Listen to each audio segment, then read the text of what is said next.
छत्रपती संभाजी महाराजांना कोणी पकडून दिले? छत्रपती संभाजी महाराज हे तर एवढे कर्तव्यदक्ष अचूक होते, तर ते मुळात पकडले गेलेच कसे? आग्र्याला शत्रूच्या कैदेतून सुटण्यासाठी स्वतः संभाजी महाराजांनी शिवाजी महाराजांना भरपूर मदत केली. त्यावेळेस तर ते अवघ्या 9 वर्षाचेच होते. मग वयाच्या 32व्या वर्षी ते एवढे निश्चिंत, बेफिकीर कसे असतील? मग संभाजी महाराज पकडले गेलेच कसे? याचा अर्थ असा की नक्कीच महाराजांच्या अगदी जवळचा कोणीतरी असणार. यामध्ये प्रामुख्याने नाव पुढे येते ते म्हणजे छत्रपती शिवाजी महाराजांचे जावई छत्रपती संभाजी महाराजांचे मेहुणे गणोजी शिर्के यांचं.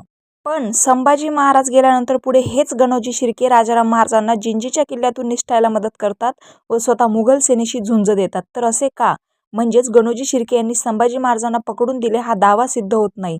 तसेच संभाजी महाराजांना गणोजी शिर्के यांनी पकडून दिले असे कुठल्याही समकालीन पुरावे सांगत नाहीत. तसेच 2008 मध्ये महाराष्ट्र पुरातत्व खात्याने सुद्धा आम्हाला संभाजी महाराजांना गणोजी शिर्के यांनी पकडून दिले असा एकही लेखी पुरावा मिळालेला नाही असे स्पष्ट केले. मग प्रामुख्याने 2 नाव पुढे येतात ते म्हणजे पालीच्या मठाचा अधिपती रंगनाथ स्वामी आणि कवी कलश पालीच्या रंगनाथ स्वामींचे उल्लेख अनेक समकालीन पुराव्यात पत्रात सापडतात. तसेच अनेक पुस्तकांमध्ये सुद्धा या रंगनाथ स्वामीचा उल्लेख सापडतो, पण हे सुद्धा अजून सिद्ध होऊ शकले नाही.